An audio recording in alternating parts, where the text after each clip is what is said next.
ಅಡ್ಡೆಯಾಗಿದೆ ಕಲಬುರಗಿ ಪಾಲಿಕೆಯ shopping complex. ಕೋಟಿ ವೆಚ್ಚದ ಶಾಪಿಂಗ್ ಕಾಂಪ್ಲೆಕ್ಸ್ ಇದು. ಆದರೆ ಈ ಶಾಪಿಂಗ್ ಕಾಂಪ್ಲೆಕ್ಸ್ನಲ್ಲಿ ಆಗ್ತಾ ಇರೋದೇನು? ಇದು ಕುಡುಕರ ಅಡ್ಡೆ ಆಗ್ಬಿಟ್ಟಿದೆ. ಕಲಬುರಗಿ ಮಕ್ತಂಪುರ ಬಡಾವಣೆಯಲ್ಲಿರುವಂತಹ ಶಾಪಿಂಗ್ ಕಾಂಪ್ಲೆಕ್ಸ್ KKRDBಯ 1,80,00,000 ರೂಪಾಯಿ ವೆಚ್ಚದಲ್ಲಿ ನಿರ್ಮಿಸಲಾದಂತಹ ಶಾಪಿಂಗ್ ಕಾಂಪ್ಲೆಕ್ಸ್ ಇದು. 2018-19ರಲ್ಲಿ ಕಾಮಗಾರಿ ಆರಂಭ ಆಯಿತು. 2020ರಲ್ಲಿ ಕಾಮಗಾರಿ ಪೂರ್ಣ ಆಯಿತು. ಟೆಂಡರ್ ಕರೆದು ಶಾಪ್ಗಳ ಹರಾಜನ್ನ ಮಾಡಬೇಕಾಗಿತ್ತು. ಆದರೆ ಆ ಕೆಲಸ ಆಗಿಲ್ಲ. ಶಾಪ್ಗಳ ಹರಾಜು ಮಾಡದೆ ಪಾಲಿಕೆ ನಿರ್ಲಕ್ಷ್ಯ ವಹಿಸಿದೆ. ಈಗ ಕುಡುಕರ ಫೇವರೇಟ್ ಅಡ್ಡೆಯಾಗಿದೆ ಪಾಲಿಕೆಯ ಶಾಪಿಂಗ್ ಕಾಂಪ್ಲೆಕ್ಸ್. ರಾತ್ರಿ ಆದರೆ ಸಾಕು ಕುಡುಕರ ಕಾಟ. ಇದರಿಂದ ಸ್ಥಳೀಯರು ಬೇಸತ್ತು ಹೋಗಿದ್ದಾರೆ. ಅವರಿಗೆ ಕಿರಿಕಿರಿ ಆಗ್ತಾ ಇದೆ. ಕೋಟಿ ದುಡ್ಡು ಸುರಿದು ಮಾಡಿದಂತಹ ಕಾಂಪ್ಲೆಕ್ಸ್ ಕುಡುಕರ ಪಾಲಾಗಿದೆ. ದೃಶ್ಯದಲ್ಲಿ ನೋಡ್ತಾ ಇದ್ದೀರಿ, ಕೋಟ್ಯಾಂತರ ರೂಪಾಯಿ ವೆಚ್ಚದಲ್ಲಿ ನಿರ್ಮಿಸಲಾದಂತಹ ಶಾಪಿಂಗ್ ಕಾಂಪ್ಲೆಕ್ಸ್ ಇದು. ಇಲ್ಲಿ ಆಗಬೇಕಾದಂತಹ ಕೆಲಸ ಆಗದೆ ಈಗ ಕುಡುಕರ ಅಡ್ಡೆ ಆಗ್ಬಿಟ್ಟಿದೆ. ಹಿಂದುಳಿದ ಕಲ್ಯಾಣ ಕರ್ನಾಟಕ ಪ್ರದೇಶದ ಅಭಿವೃದ್ಧಿಗಾಗಿ ಸರ್ಕಾರ ಕಲ್ಯಾಣ ಕರ್ನಾಟಕ ಪ್ರದೇಶ ಅಭಿವೃದ್ಧಿ ಮಂಡಳಿಗೆ ಪ್ರತಿ ವರ್ಷ 5,000 ಕೋಟಿ ರೂಪಾಯಿ ನೀಡ್ತಾ ಇದೆ. ಮಂಡಳಿ ಈ ಅನುದಾನವನ್ನು ಬೇರೆ ಅಭಿವೃದ್ಧಿ ಕೆಲಸಗಳಿಗೆ ಬಳಸ್ಕೊಳ್ತಾ ಇದೆ. ಆದರೆ ಆ ಕೆಲಸಗಳು ಯಾವ ರೀತಿ ಅಸಮರ್ಪಕವಾಗಿ ನಡೀತಾ ಇದ್ದಾವೆ ಕೆಲವೊಂದು ಕಡೆ ಅನ್ನುವಂಥದ್ದಕ್ಕೆ ಇವತ್ತು ನಾವು ತೋರಿಸ್ತಾ ಇರುವಂತಹ ಸ್ಟೋರಿ ಒಂದು ಜೀವಂತ ಸಾಕ್ಷಿ.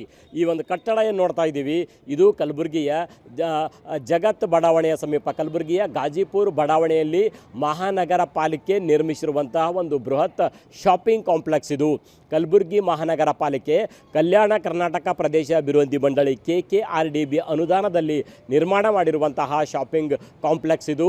ಸ್ಥಳೀಯ ವ್ಯಾಪಾರಸ್ಥರಿಗೆ ಇದನ್ನು ಟೆಂಡರ್ ಮೂಲಕ ಕರೆದು ಡಿಸ್ಟ್ರಿಬ್ಯೂಟ್ ಮಾಡಬೇಕಾದಂಥ ಹೊಣೆ ಮಹಾನಗರ ಪಾಲಿಕೆಗೆ. ಇದಕ್ಕಾಗಿ ಸುಮಾರು 1,80,00,000 ರೂಪಾಯಿ KKRDB ಅನುದಾನ ಬಳಕೆಯಾಗಿದೆ. ಈ ಕಟ್ಟಡ ನಿರ್ಮಾಣವಾಗಿ ಒಂದೆರಡು ತಿಂಗಳುಗಳಲ್ಲ, ಈ ಕಟ್ಟಡ ನಿರ್ಮಾಣವಾಗಿ 6 ವರ್ಷಗಳೇ ಕಳೆದು ಹೋಯಿತು. ಆದರೆ ಮಹಾನಗರ ಪಾಲಿಕೆ ಟೆಂಡರ್ ಕರೆದು ಅರ್ಹ ವ್ಯಾಪಾರಸ್ಥರಿಗೆ ಇದನ್ನು ಹಂಚಿಕೆ ಮಾಡಬೇಕಾಗಿತ್ತು. ಆ ಕೆಲಸ ಮಾಡಿಲ್ಲ. ಕಳೆದ 6 ವರ್ಷಗಳಿಂದ ನಿರ್ಮಾಣವಾಗಿರುವಂಥ ಈ ಕಾಂಪ್ಲೆಕ್ಸ್ ಈ ರೀತಿ ಪಾಳು ಬಿದ್ದು ಹೋಗಿರುವಂಥದ್ದು.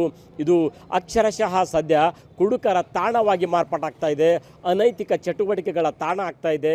ನೋಡ್ಬೋದು, ಈ ಸ್ಟೆಪ್ಗಳ ಮೇಲೆ ಎಲ್ಲೆಲ್ಲೂ ಕೂಡ ಮದ್ಯದ ಸರಾಯಿಯ ಬಾಟಲ್ಗಳು ಬಿದ್ದಿರುವಂಥದ್ದನ್ನು ಕಾಣ್ತಾ ಇದ್ದೀವಿ. ಇನ್ನು ಅಕ್ಕಪಕ್ಕದಲ್ಲಿರುವಂತಹ ಕುಟುಂಬಸ್ಥರಿಗೂ ಸಂಸಾರಸ್ಥ ಮನೆಯವರಿಗೂ ಕೂಡ ತೊಂದರೆ ಆಗುವಂತಹ ವಾತಾವರಣ ಇಲ್ಲಿ ನಿರ್ಮಾಣ ಆಗ್ತಾ ಇದೆ.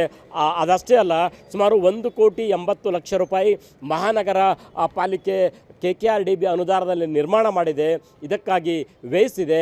ಆದರೆ ಇದು ಯಾವುದು ಕೂಡ ಸದ್ಬಳಕೆ ಆಗ್ತಾ ಇಲ್ಲ.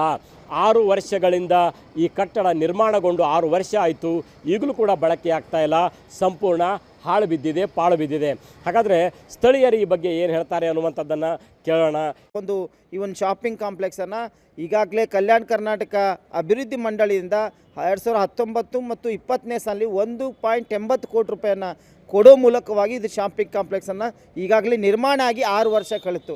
ಆದರೂ ಕೂಡ ಇದನ್ನು ಟೆಂಡರ್ ಕೊಡುವಲ್ಲಿ ಎಲ್ಲೋ ಒಂದು ಕಡೆಗೆ ಮಹಾನಗರ ಪಾಲಿಕೆಯ ಮಹಾಪೌರರು ಮತ್ತು ಸ್ಥಳೀಯ ಅಧ್ಯಕ್ಷರುಗಳು ಇವರೆಲ್ಲರ ಒಂದು ಹಿನ್ನಡೆಯಿಂದ ಇವತ್ತು ಯಾರಿಗೂ ಕೂಡ ಟೆಂಡರ್ ಕೊಡದೆ ಇವತ್ತು ಕುಡುಕರ ತಾಣವಾಗಿದೆ. ಹಾಗಾಗಿ ಇದು ತುಂಬ ಬೇಜಾರ ಇದೆ. ಇದನ್ನು ಸದುಪಯೋಗ ಪಡಿಸ್ಕೋಬೇಕು. ಈ ಒಂದು ಬಾಡಿಗೆ ಕೊಡೋ ಮೂಲಕವಾಗಿ ಆದಾಯವನ್ನು ಮಹಾನಗರ ಪಾಲಿಕೆಯ ಪೌರ ಕಾರ್ಮಿಕರಿಗೆ ಸಂಬಳ ಕೊಡೋಕ್ಕಾದರೂ ಒಂದು ಅಭಿವೃದ್ಧಿಗೆ ಆಗ್ತದೆ ಅನ್ನುವಂಥ ಒಂದು ಮನವಿ ಇದೆ ಸರ್.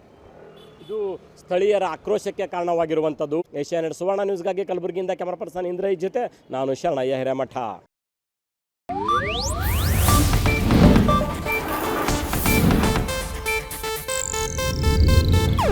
ಇದು ಏಷ್ಯಾನೆಟ್ ನ್ಯೂಸ್ ನೆಟ್ವರ್ಕ್ ಪ್ರಸ್ತುತಿ.